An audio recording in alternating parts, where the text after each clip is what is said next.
It's movie time, and we're back again with movie time. Hey, everyone. It's like happy Wednesday for it. I hope you had a fantastic weekend and that you enjoyed our Friday show.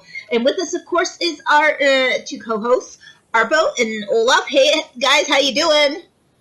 Okay. It's like, doing great. Doing great. Fantastic. And we have an amazing guest tonight. It's like I cannot wait to hear so much all about everything that he has written, everything that he has done. It's like I have practically stalked you through like several times to try and get you onto our show, and we finally got you, Mr. Jerome Courshon. Hi, Jerome. How are you doing? I am great today. How are you? How's everybody else doing? I'm doing awesome. It's excellent. Yes, it is a great. Yes. Good. Well, I'm excited to be here, and I'm excited to share with the audience and the any of the filmmakers and independent producers out there anything I can today, this evening, to help them with their journey of getting their films into the marketplace. This is amazing. So, can you tell us a little bit about yourself and your background? So then that way, like, how did we get here? How did we get here? That's a great question, and I'm not really sure myself. I am an independent producer myself, and I basically backed into becoming a consultant to others on distribution, as well as teaching and doing speaking engagements, because I learned, I call it a game. I kind of learned the game of distribution through my own journey, and then I began helping people and sharing with them, people I knew, friends and colleagues. And then eventually I expanded that into really making my information and my knowledge available to anybody who needed it through my teaching. So basically the genesis was my very first film, which took me years to get into the marketplace because it was way challenging at the time. And this is in the late 90s on my first film. It was, mid to late 90s. It was extremely challenging. It was right after the big independent film scene kind of went through a bust. It's very cyclical. Long story short, it was really on a boom. And then around 97 is when 1997, things began to change, and it became very difficult and challenging for filmmakers before the DVD explosion. And I basically learned the game. And of course, now the game changes every few years. It's constantly evolving. But because I was so immersed into it and immersed with it, that I pretty much stayed on top of it and continue to be able to stay on top of all the changes and am able to help people, today. So long answer to your short question. No, actually a very good answer to our question. And on top of that, you've also written an incredible book. Is there? It's like a book that's called The Secrets to Distribution, Getting Your Movie Distributed Now. Yes, and actually, I know it looks like a book, but it's actually 9 DVDs. Nice. It's an 18-hour. Yeah, it's an 18-hour course, video course that people can take to learn the entire game, the A to Z. Well, not the entire game, but what filmmakers really need to know. I don't get into the weeds on stuff that only people in the distribution arena would really need to know. I basically just stick to what do producers need to know to have success. And it was taken from my live classes. So it's an 18-hour course, and it's one that I encourage everybody to take. Because there was a ton of things that people don't know about distribution as well as in the industry. It's all those things that we don't know. Correct. So what would you say is the biggest one the biggest challenge that people come to you and say, I have this challenge with? I would say the biggest challenge today for independent filmmakers is because of what's happened since the 90s, the double O's, and now late in the teens. We're at a place today where you have a movie and you can get it into the marketplace yourself. Or you can do it with a distributor or an aggregator. So getting a film into the marketplace is not as hard today as it was 20 years ago. However, the challenge is making money with your movie, because there is so much product available. And if I refer to movies as product, forgive me, but the bottom line is that a movie is a product. It is a consumable product that people watch once and then that's it. They're done with it. Unless they love it, and then they'll watch it more than once. So the challenge is to be able to make money with those films, to basically create a career out of this. Make money, make your budget back, hopefully make a profit. That is the challenge for most people today with independent films. So getting it online, getting it on Vimeo, on Amazon, wherever, that is not the hardest part of the process now. The hardest part is how you monetize it, monetize your film to hopefully either recoup your budget or make a profit. Also, so that takes it into a lot of the marketing extremes in regards to that and the marketing campaigns, because now these new platforms, as we had talked about it a little bit back as well, with digital marketing, it's like and dealing with social media and dealing with different companies and how to market. It's like also the audience, do they consume deliverables differently? Like, do they consume the product differently than they did back in the day? Oh, sure. I mean, back in the day, back in the 90s and double O's before video on demand on your computers, consumers consumed it, either theaters, DVD, or television sets, through whatever's available on cable and broadcast television. But obviously today, with the internet having grown up, we are able to consume, and many people, depends on the age demographic, but many people consume their content on their iPads, their laptops, their iPhones, their devices. Certainly the millennials, there's if we look at generation, let's say Generation X or Y, baby boom generation and the generation above them, a lot of them still get their content on television sets or their laptops. Millennials, that is shifting with millennials, and there are a lot of part of the millennial population doesn't have a TV set. They're just watching their content on their devices. So that certainly has changed too. And it does also bring forward a new set of markets. So we're also getting into a lot of things that now that everything is also readily available, do you feel that also things like piracy has also gone down, or do you think that it's just become a much more open market? No, piracy is still a problem. It's a major problem. I think that the entertainment industry stats, it depends on where you read or who you read, but it's filmmakers, studios, networks, etc., probably lose tens of billions of dollars a year due to piracy. And unfortunately, the independent filmmaker is hurt most by that. Not, with respect, Warner Brothers losing a few $1 billion a year from piracy, that's not going to cost anyone their job. However, it does have a trickle-down effect where they, maybe they make 2 less movies because they don't have enough profits to sustain their current level. And if you make 1 or 2 movies less, that's tens of thousands of jobs.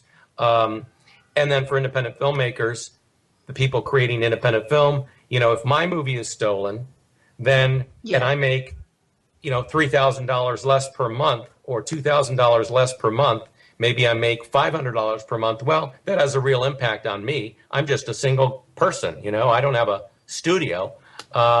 So unfortunately, this gets into a whole nother topic that probably is going to be boring for some of your audience, but piracy is an issue, and it hurts us, the independent filmmaker, more than it hurts anybody else. Also, another thing that has been a challenge, though, that a lot of people have talked about is the fact that with SVOD and all of these digitals, the reportings from distribution in regards to making sure that reporting in terms of accuracy and transparency. How are we working in the industry to fix accuracy and transparency so that the filmmaker and the independent filmmakers actually seeing true results? Here's the bottom line with that. There are two issues here. I'll probably get lost in the weeds answering the first issue I want to address, and you can bring me back if I forget. The first issue is that there are a lot of corrupt distributors out there, and there's no way around that fact. It's just a fact. So when a producer is going to make a deal, they need to do what I call simply as due diligence. They need to research that distributor. They need to research people, to contact people who have been with that distributor for a minimum of 1 year. And they need to reach out to them and find out how it's been going. Are they getting regular reports? Are the reports more than one line saying you earned this amount or you didn't? And are they getting regular checks? So that is one of the best ways that filmmakers and producers can guard themselves against making a deal with the wrong company. And by the way, a filmmaker should not ask a distributor for references because that distributor is only going to give them their best favorite clients who love them. So you go and you research and you find out what films that they've released that have been in the market for at least 1 year, and that can be done via IMDb and Amazon. You can find out when a movie has been released, the date it's been released, be sure it's been a year. And then you get a hold of those producers or directors and you get information on that distributor. And I recommend filmmakers and producers contact at least 3 producers of 3 different films that have been with that distributor. And that'll give you a good snapshot of that distributor. One of the complaints that I hear a lot, is that with a distributor, maybe that distributor is honest, or somewhat reputable, but they only give you a 1-page report, and it just has I can't name the company, but a colleague of mine just told me this the other day, that when he gets a report, it basically says revenue earned, and it shows how much revenue is earned, but he doesn't know whether that's from Amazon or iTunes or VOD on cable and satellite, that is Comcast or DirecTV. He doesn't know any of that stuff. And that is one way distributors can hide revenues, is by not giving you full information and just saying, well, your movie made $10,000 this quarter. Here's your share, minus our percentage or whatever. So I encourage people to really, when they make a deal with a distributor, to actually put in the contract, to put in the contract, we would like a delineated statement of where of the monies coming from the various platforms that the film is on. So basically an itemized list of distribution that will allow them to be able to see line by line what has actually been brought in from each one of the streams. So then in terms... Because also, if I can just interject, absolutely, if you're a producer and you can see, oh, my movie's making money on Amazon, it's not making money on iTunes, then you can gear your marketing to driving people to Amazon rather than iTunes. You can juice your sales. If you're doing marketing, you can juice your sales to where people seem to be buying it the most, or where it's having its best success, rather than, let's say, no insult to Google or Google Play, but a lot of movies, independent films, Google Play is not where they make a ton of money. It's not one of the top platforms people are going to buy movies transactionally. And if Google hears that, they're going to be angry with me. But, iTunes and Amazon are 2 of the top. So if I'm marketing, I want to send people to where I know they're buying where they're inclined to see my film and want to buy it. Yes. Right. Yeah. So, in other words, what you're saying then is that it is just as important to know where the money is coming from as how much money you're making. Yeah, absolutely. I wholeheartedly believe that. I'm sure you could find someone out there who would say, who may not subscribe to that, but I want to know. And here's another reason I want to know. Mm-hmm. When you're on ad-supported, when you get to the point of so your first window with VOD should always be transactional. And transactional means that somebody is buying your movie for a specific dollar amount. They're paying $3.99 or $4.99, and then they can watch your movie for the next 2 days or whatever. Mm-hmm. So it's not part of a subscription. It's they're paying money right then to then be able to see your film, and we call that transactional. So transactional window should be the first VOD window, if not EST. EST stands for electronic sell-through. And I know I don't know how much weeds you guys want me to get into. That's but okay. EST. Go as in depth as you would like, because it's like our audience loves this. Okay. So all right. So I'll kind of give a real kind of breakdown of the funnel, the distribution funnel. So obviously theatrical is first for the big boys, the studios. And then when it comes to like IFC and Magnolia and some of these larger independent players, their model is day and date, theaters and VOD, DVD all at the same time. So however that works, if you're not following the day and date model, but you're following kind of the studio model, you're doing theatrical first, and then you would like to see if you can get some sales out of EST, then you would have an electronic sell-through window, and that's basically where people can buy a digital copy of your film to own for 2 or 3 weeks.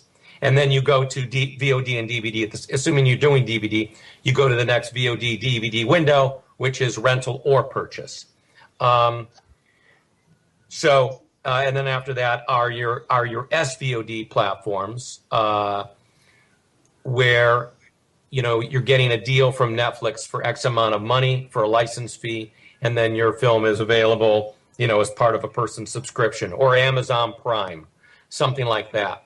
Now, there are exceptions. This isn't a rule, but there are exceptions. And sometimes someone may make an exclusive deal with Netflix or something, and they're not doing the hierarchical funneling that the studios do. They're making a deal with Netflix because they like it or whatever, and it's going to SVOD right away. But in terms of SVOD, when a movie does hit SVOD and or AVOD, which is ad-supported VOD, you kind of want to know, ideally, what kind of revenues your film is generating from an ad-supported, from an AVOD platform. Because, and I'll use this as a good example. Yes. And again, it'll probably piss off the people who own Snag, but that's okay. Movies on you don't mind. They're not our sponsors. Yeah, right. There you go. So, not yet. Snag has had an ad-supported video platform, and I actually don't even know what Snag's doing currently. I haven't paid attention to Snag in a year. But when I would look at films that were on Snag and they would earn $10 in a quarter or something, and then you would break down because I could see on some reports I could see how many views that was. That was breaking down to literally 1 or 2 pennies per view of the entire movie, and that is absolutely ludicrous. Wow. And I would tell people, don't use Snag. Stay away from Snag. At least with Amazon Prime, you're probably seeing 10 or 20 cents per view, which is still not a lot. But a penny or 2 pennies for someone to see your entire movie is ludicrous. So it's good if you can, as a producer, it's good if you can see what platforms are generating what monies and what the views are, assuming you can even get that information as well. Yes. So it's like you want to see the click-throughs. You also want to see how many people have actually downloaded. You want to also see how many people have actually passed forward and streamed it. Yeah, and unfortunately, a lot of platforms, a lot of distributors, they get that information, but they don't pass it on to the producers and the filmmakers. And then, therefore, it's like this brings up to the question of the transparency, which I had also asked a little bit earlier. in regards to that. It's like getting the transparency from the actual distributors. What techniques are now being used to be able to, other than asking for a detailed report? Well, again, I try to, I try to ideally get that built in contractually during the negotiation. And I'm not, and just so any distributor listening to this, I'm not trying to besmirch distributors' reputations beyond how I, talk about a number of them being corrupt. It's probably a manpower and a logistics issue because, for example, Distributor X has 100 films on, let's say, Amazon. And Amazon's going to be giving them they get their report monthly. And so it's going to have all the films on one database, one Excel sheet or one thing, right? Yes. And if they had to go through every platform and cut and paste the individual stats for each film, for each filmmaker, that's, God knows how many days it would take them to do that. So that's kind of a manpower issue more than we just don't want to share the info with you. Well, which makes a lot of sense to that. It's like in their defense, it's like that. If they had to do that for every single filmmaker, it would be a very difficult time to be had for them. Yeah, and when you have some distributors, let's say, there's one major VOD. Well, there are a lot of major VOD aggregators, but there's one out there that releases 30 to 35 movies a month. Okay, that's, what is that?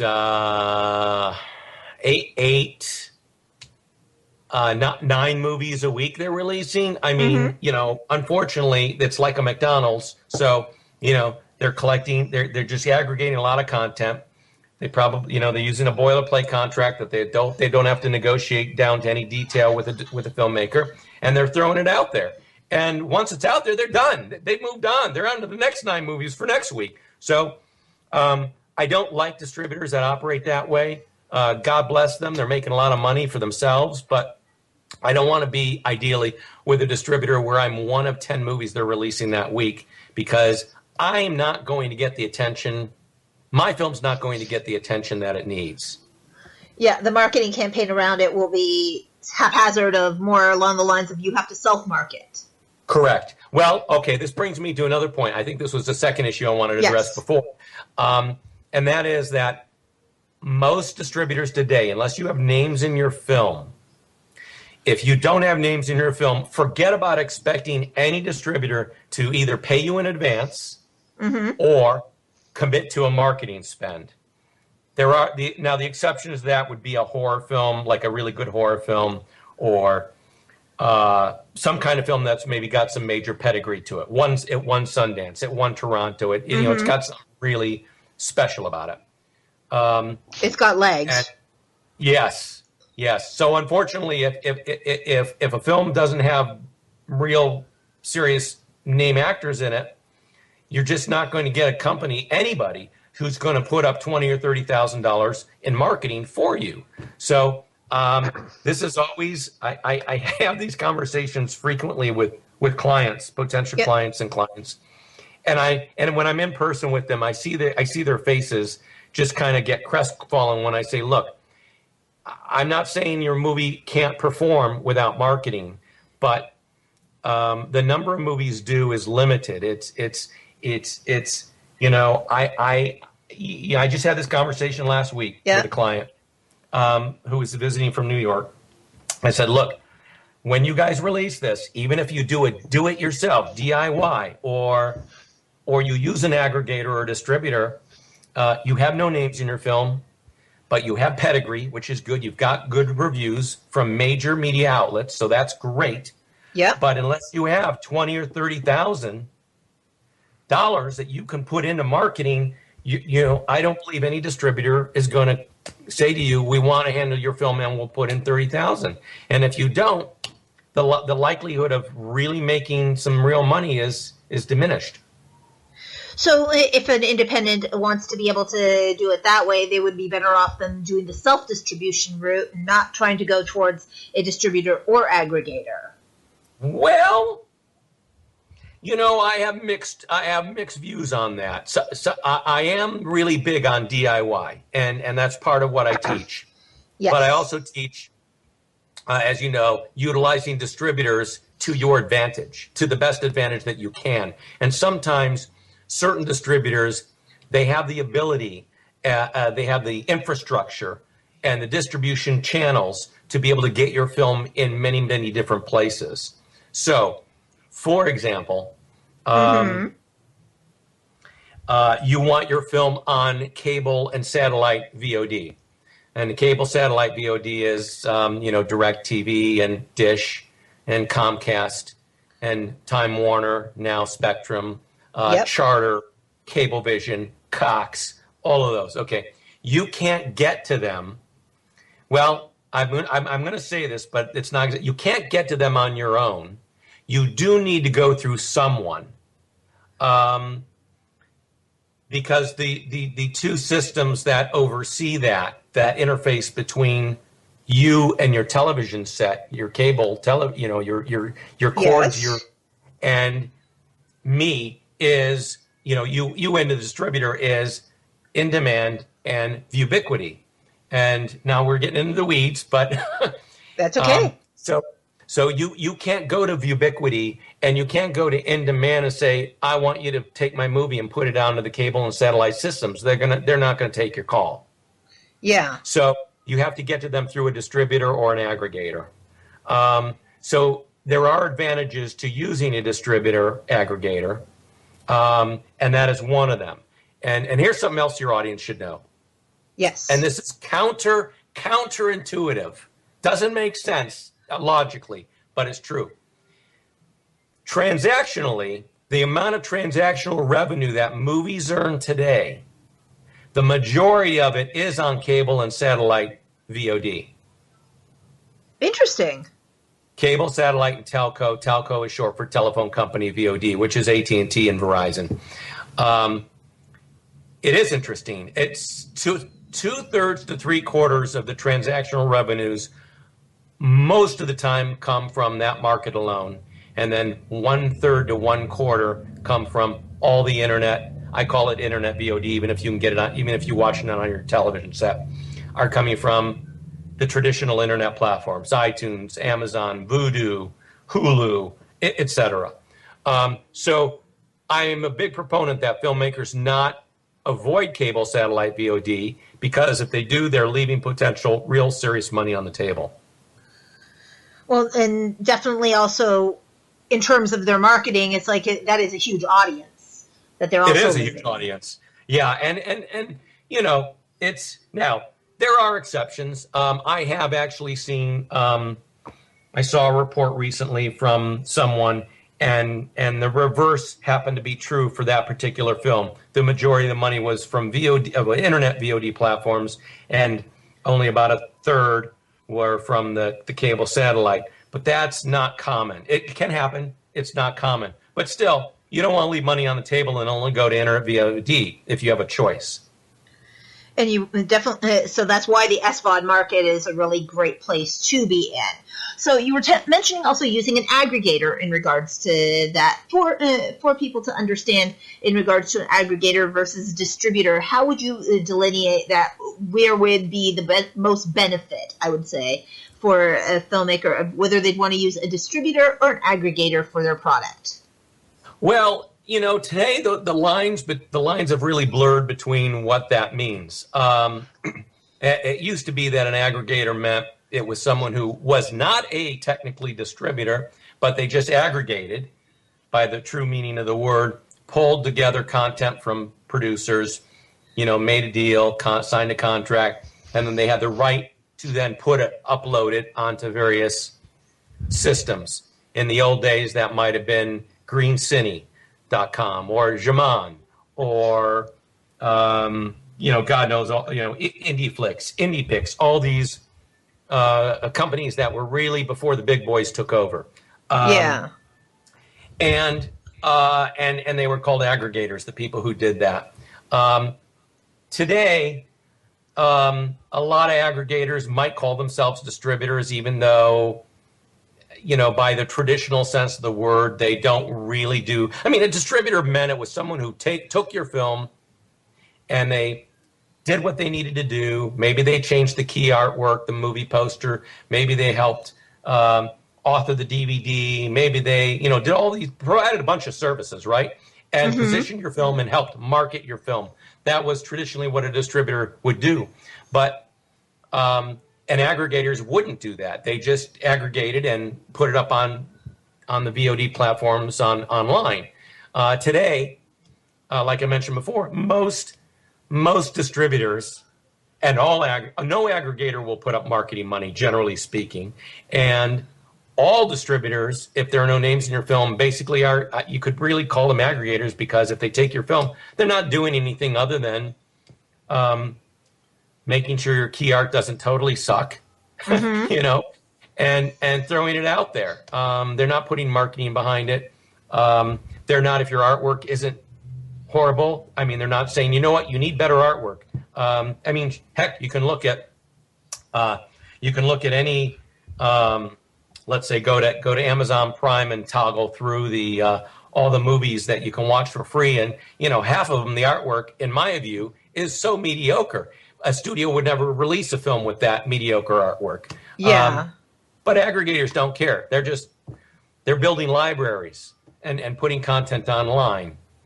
And not to get too cynical, but when an aggregator builds a large enough library, they can sell the entire library for a shitload of money and be out of the business if they want. True.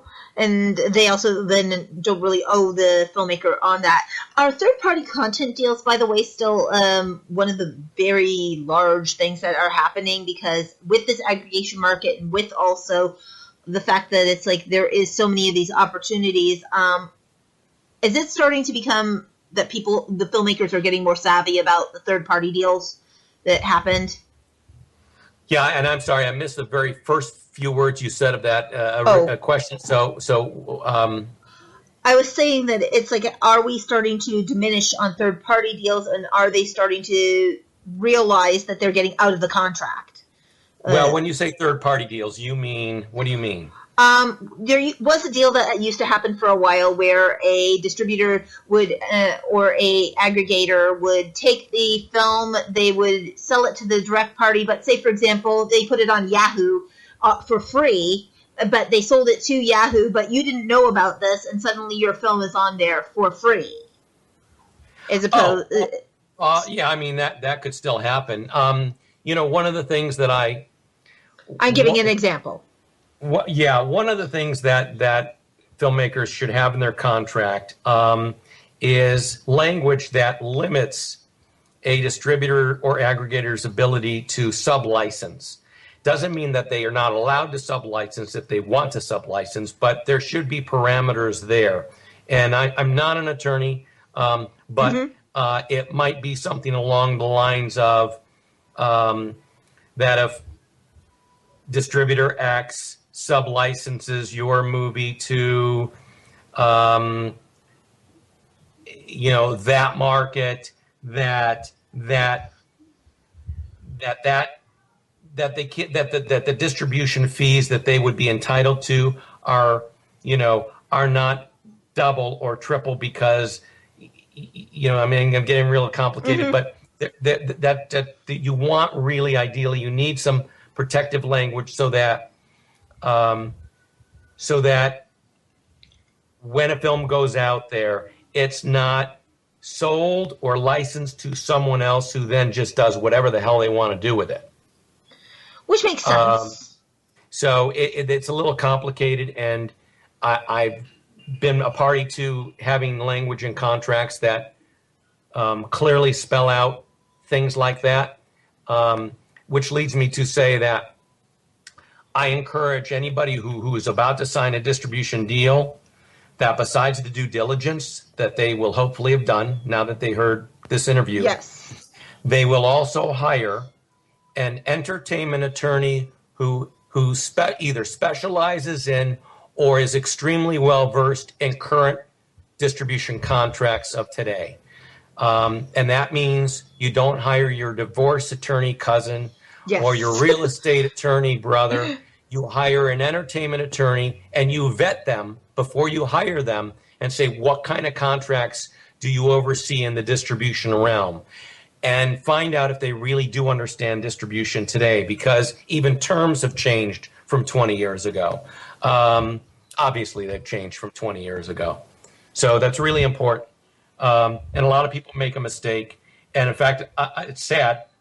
I have friends of friends who have signed contracts without even having their attorney review it. And then maybe somehow I happen to get a copy because the friend privately shows me the contract. And I said, I can look at 2 pages and go, this filmmaker will never see a dime. They've just been screwed and they don't even know it because they didn't bother to either find the money to hire an attorney for however many hours the attorney needs, or put it on a credit card or whatever.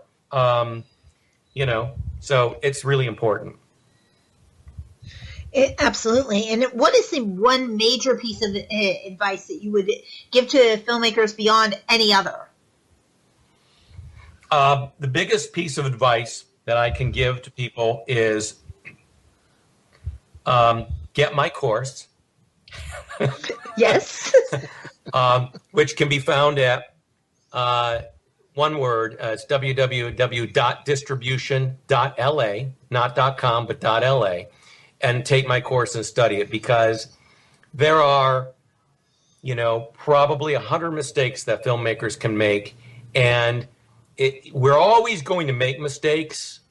Almost always, somewhere along the way, we're going to make some kind of mistake, but you don't want to make the kind of mistakes that can kill you or destroy your film forever, or destroy the profitability of your film forever. So ideally, that's my best advice, which sounds self-serving. It's not. It's not.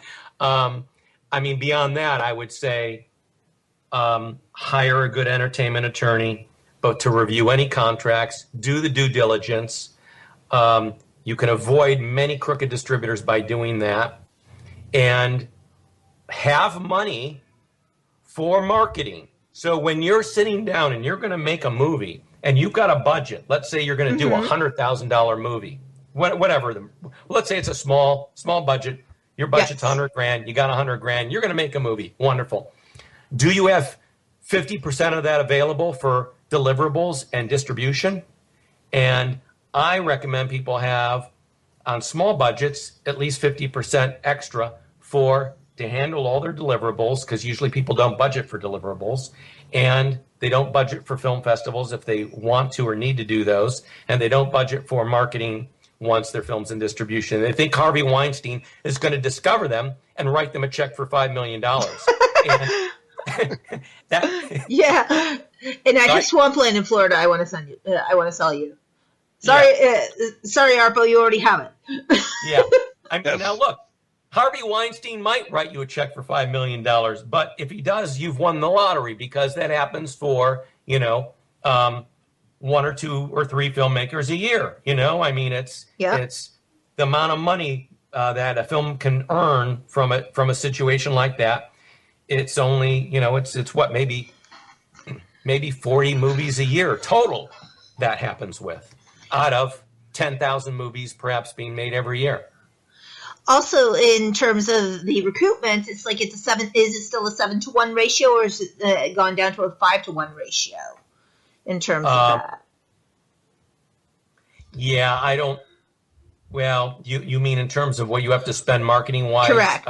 Compared to your budget? Correct. In order to become profitable, it's like it has been ranged between 5-to-1 or 7-to-1, where if you have a $100,000 movie, you should really probably be looking at spending $250 at least to do that in recoupables. It's like until your movie makes $1 million, you probably didn't have recoupable. Yeah, honestly, I'm not seeing anybody, and I could have missed those articles. I've not come across people who really can tie a ratio to independent filmmaking, because it is so unformulaic today. There was a time, obviously, we go back 20, 15, even 15 years, Yes. where when the DVD market was still big, you made a movie, and if you were in a certain budget range, you knew in your projections, in your business plan, that your movie would make this amount of money in this market, this amount of money on TV, this amount of money in foreign, and this amount of money, So you'd have, it was a formula, basically.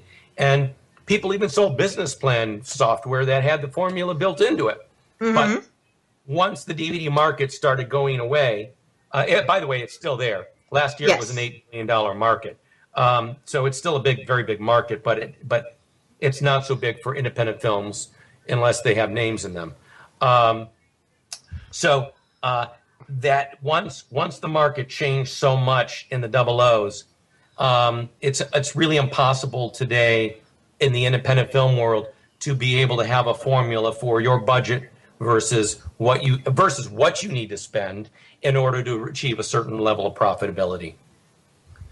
Which makes sense as well. And also in terms of the market, because it can be flaky, and also in terms of where exactly do you make your money on there. Yeah, exactly. And there are so many factors. I mean, there are, like I mentioned, if you go with a distributor or an aggregator who doesn't really try to get your film on the cable and satellite VOD, and you're only going to internet VOD, that's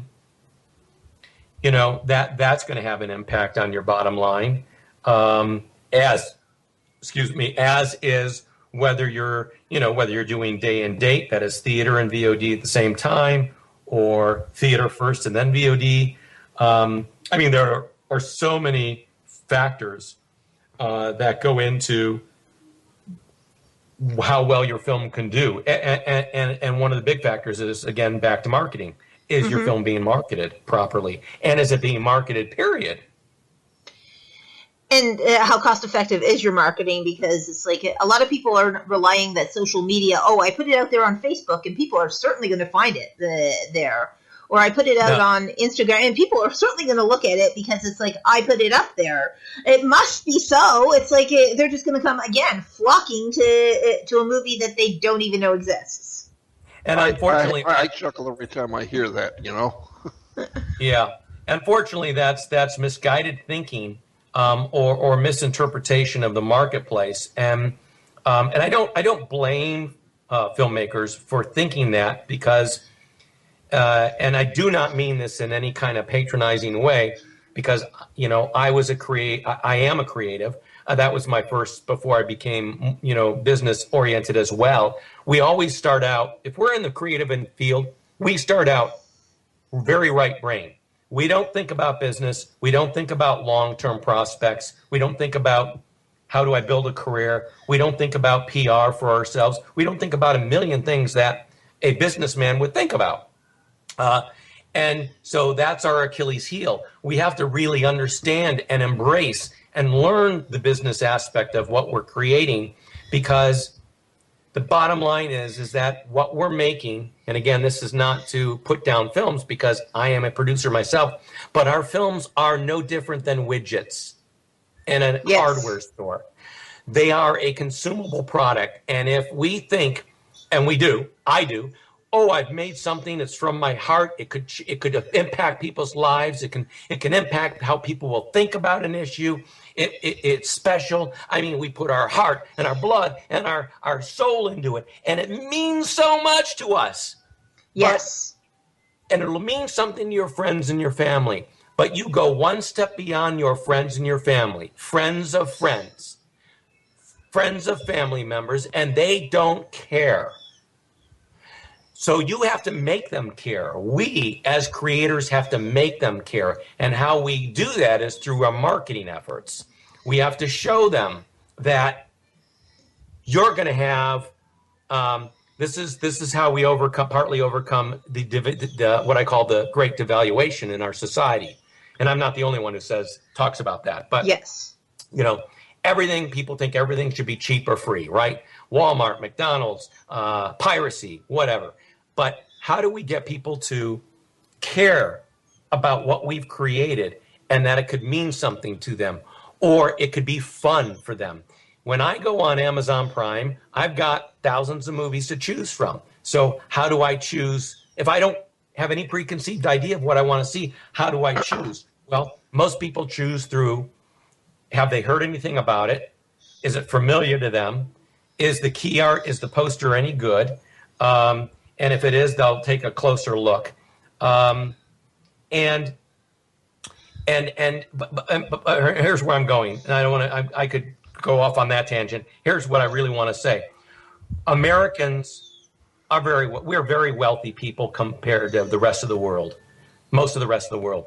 And for me to spend $5 on a movie means nothing to me. Okay, it's people piss away $5 every day at Starbucks, and Starbucks is the biggest coffee chain in the country, right? So $5 means nothing to most people in many parts of the country.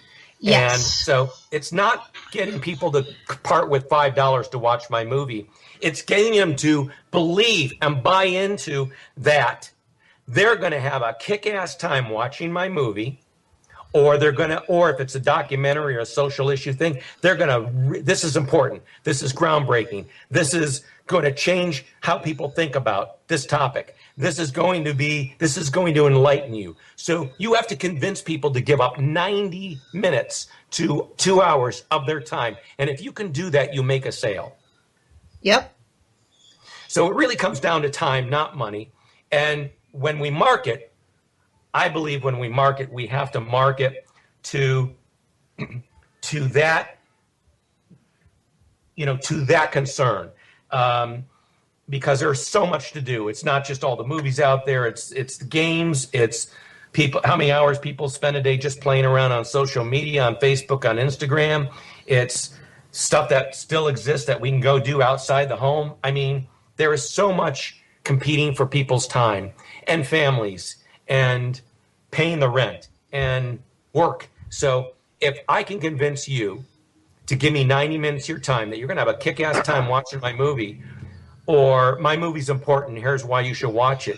If I convince you of that, I got I've got a sale. And if I can do that, over and over and over again, my film will be profitable. Yeah. And if I cannot, then it's like they'll click on to something else. Right. And you really only have a split second to catch people's attentions, because I think we're all, not to, whenever I say this, sometimes someone says to me, Jerome, I really am ADD. And when you say that, it's not respectful. And what I'm about to say is we all have ADD to some extent, I think, only because of the culture we're in today. But that's not to denigrate those with real ADD. Yes. But everybody's attention span is so short that if you don't catch them with an image, if the image doesn't catch them, if it doesn't make them stop for a brief moment to go, what is that? Or that looks cool. And then they read the title of the movie, or they cover their mouse over to see what the synopsis says. If you get them to at least do that, you're halfway to a sale. And then your synopsis has to be really good, short, sweet, and pithy, and poignant, or whatever. And then they'll click on it and they'll buy it, or they'll watch it as part of their subscription. So it really is. It is a big hurdle to overcome people's trepidation. Yeah. Yeah. And then their trepidation of also being able to try something new that they haven't seen it. Right. Which is the other hurdle that independent filmmakers have. I know people, lots of people, we all do, who are not maybe in the industry, and when they want to sit down and give up 2 hours of their evening, they want something comfortable and familiar. Yeah. And they look to the studios for that. They look to the blockbuster movies that come out for that. They don't necessarily want to be challenged intellectually. They don't necessarily want to sit down and learn something new. That's why documentaries have a smaller market. They just want to be entertained. They want to turn off their brain, have a beer, or, smoke pot in those states where it's legal, and kick back and have a good time. And there's nothing wrong with that. But that's also a challenge for us who are independent filmmakers. But if your key art, if a person's key art is really good, if a poster is really good, and it looks like a studio made your poster, well, you've already overcome part of that stigma. Yeah, you've already gotten over the major hurdle. It feels familiar. It feels like something I would want to see. Yeah. I mean, I have a very good friend who has made an independent film, has been involved in independent film, and he privately confides to me that when he sits down with his wife, if it's a totally independent film that wasn't released by any major distributor, he's not going to watch it. And I'm like, why? He says, because I'm usually disappointed in them. At least with a studio movie, even if it's a crappy movie, it's at least interesting to look at because of the composition and everything else. Because it was made for $50 or $100 million. And I'm like, I can't argue with that. I understand where he's coming from. And while he's more articulate about the exact nature of why he gravitates to what he gravitates to, most people aren't, but that's what people gravitate to. So we have to make good independent film, and we have to market them really well. Yeah, we have to be able to captivate the audience with the visuals as well as also with some of the stuff. How also are we going with a lot of? I noticed that a lot of DVDs now are starting to shy away from a lot of deleted scenes and stuff like that as well, or actually even add it. They'll either shy away from it, they'll send out a copy that has absolutely nothing, or a copy that has absolutely everything in the kitchen sink beside it. In regards to larger productions, where does the independent filmmaker lie in that? Well, I guess it depends on the strategy. So if an independent filmmaker has a movie, let's say with no names or little names, small names, yes, and nobody wants to, so let's talk about DVDs for a moment. Last year, in 2016, it was an $8 billion market still. Yes. But the lion's share of that is the studio product. The studios as well as the major independents like Lionsgate Summit and Weinstein Company and people like that. So given that, if you're an independent filmmaker and you've made a film, no names or little names, and Best Buy doesn't want it, Walmart doesn't want it, Target doesn't want it, Family Video is one of the remaining chains, probably the only remaining chain today in America.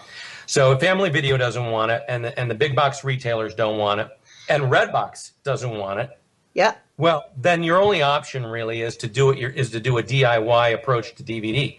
And then if you're going to do that, and I actually have clients who sometimes choose to do that, then the question is, do we have a good target market for the film that we can sell it to the target market and not have to juice and make it special with bonus material, or do we add bonus material to make it seem more of value to them? And it really depends upon the audience for that particular film.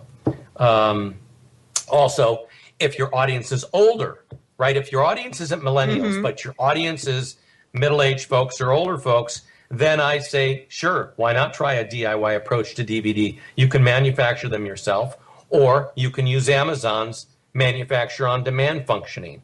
Because millennials are less likely to buy a DVD. They probably don't even have they may not have a DVD player, and if they have a laptop, there's no slot for a DVD.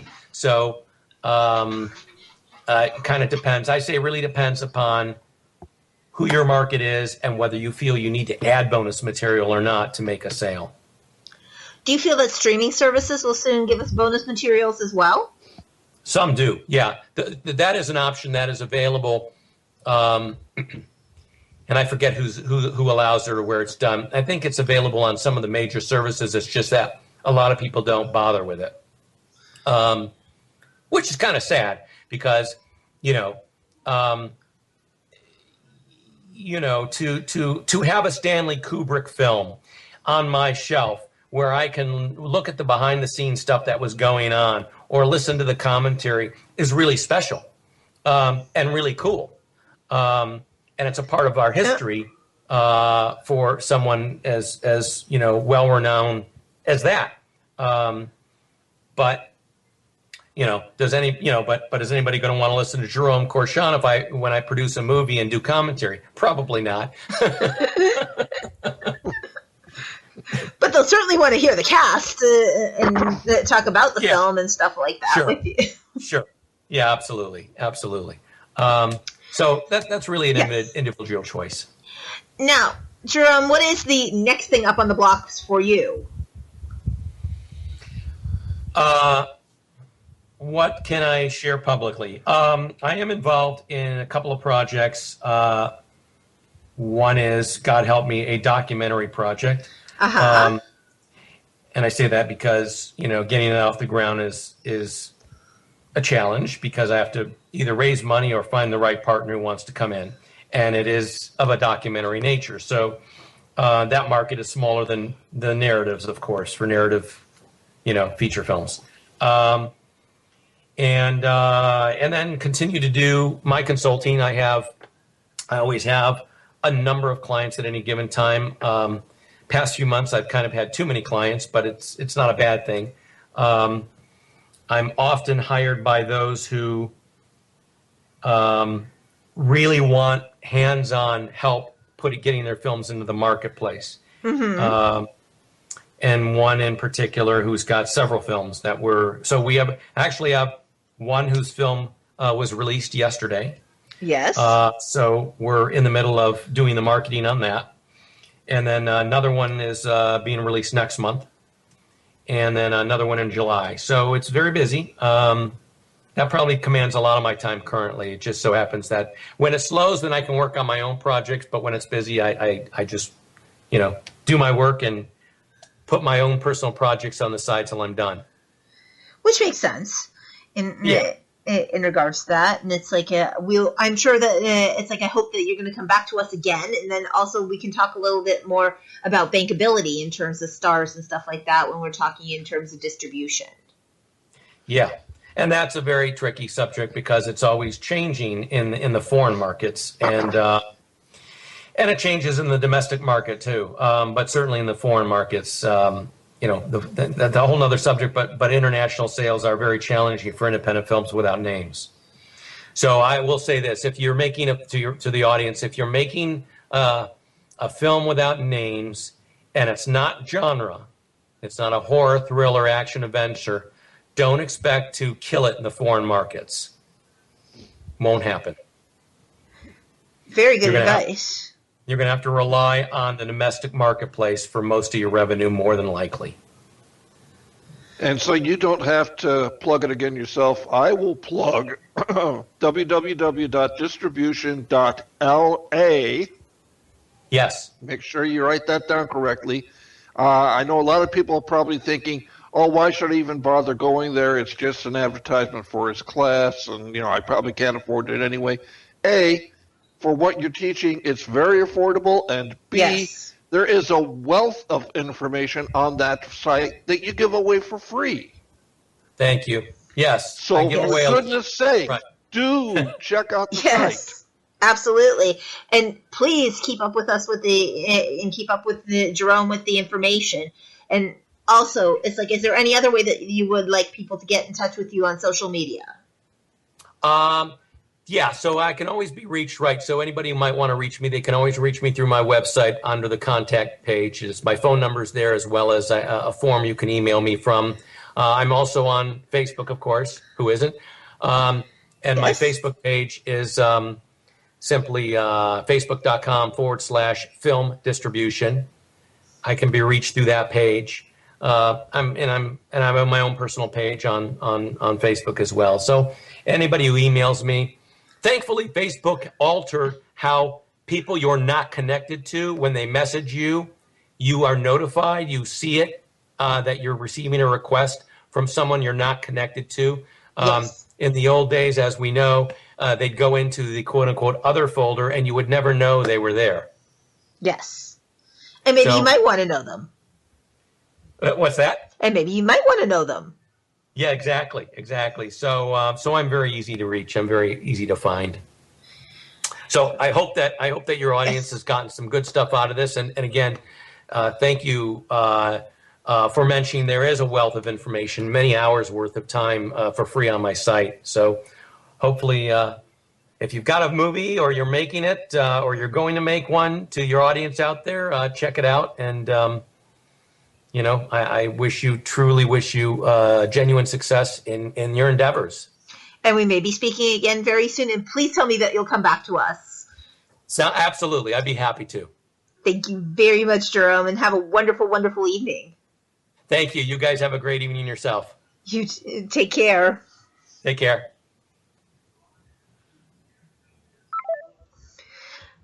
Wow, what a plethora of information. Yeah, what a long hour.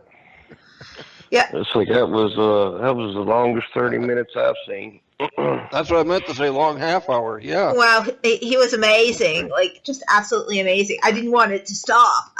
We could have kept going with that. It's like, and I really truly hope that he comes back to us again.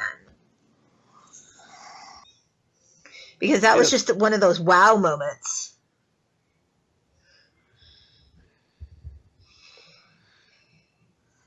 It's like, it is great. I hate, it's like, if he does come back and says, oh, I've got about an hour, you'll have a good hour and a half show. Yes. And I mean,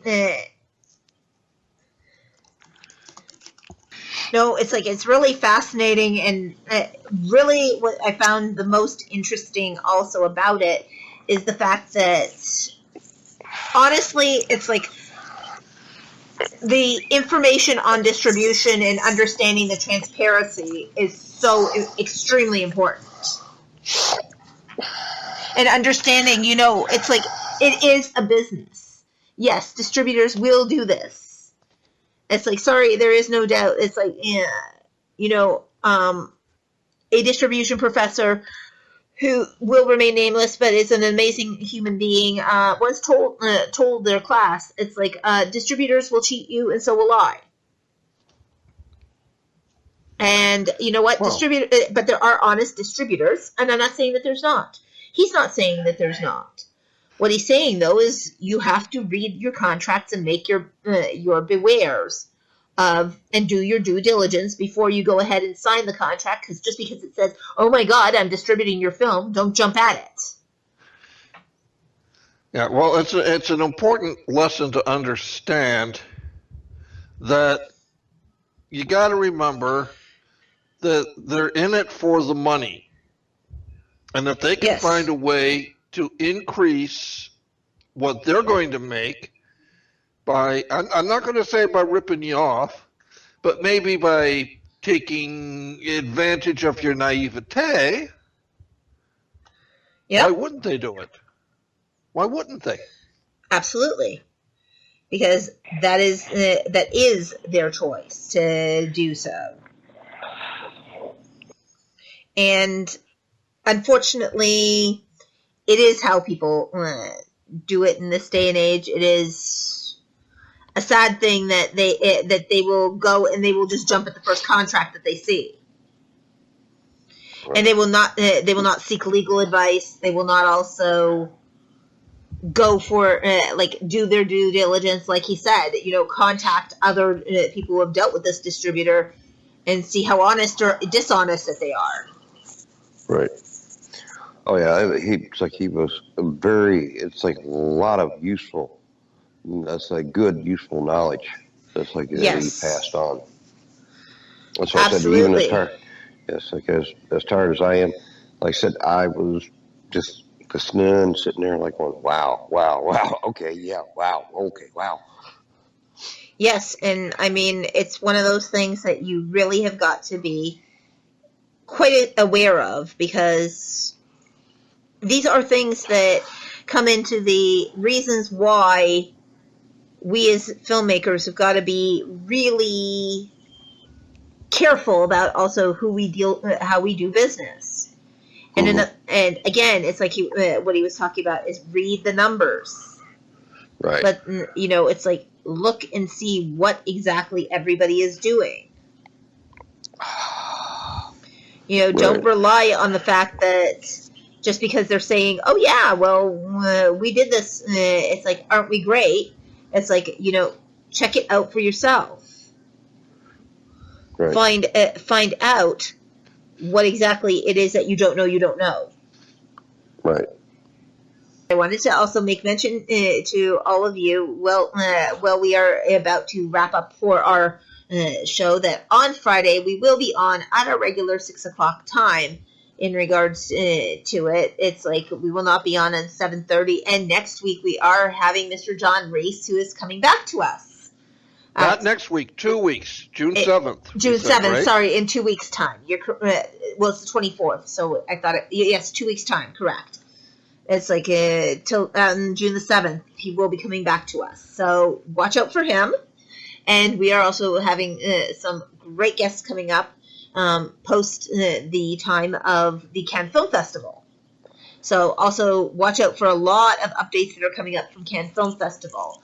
Another thing is I wanted to make you aware of an article that has been done on the internet. So just for your information, and it was done by Catherine Beamish, and it is a great article, and it will be available on Indie Showcase for you guys to read of business of films. So just to make you aware of that as well. So Olaf, then how do we get you on social media? Well, you can stalk me on both Facebook and Twitter at Olaf Barbosa, but just don't stalk too close because I do get nervous and I do have an itchy trigger finger. And Arpo, how do we get you on social media? Well, of course, you can always reach me socially on Facebook. If you have some business you want to discuss, you can reach me on LinkedIn. Or if you want, you can sometimes find me stalking the forums at the Movies Underground.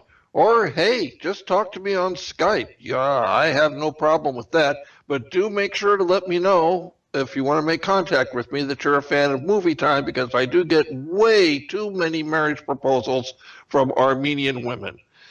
And they always want my peanut butter. Yep. And for all of you that want to know, we are still on the hunt for finding the Peanut Butter and Company and peanut butter, because now we just found out we have dark chocolate peanut butter to go with our white chocolate peanut butter and our honey peanut butter.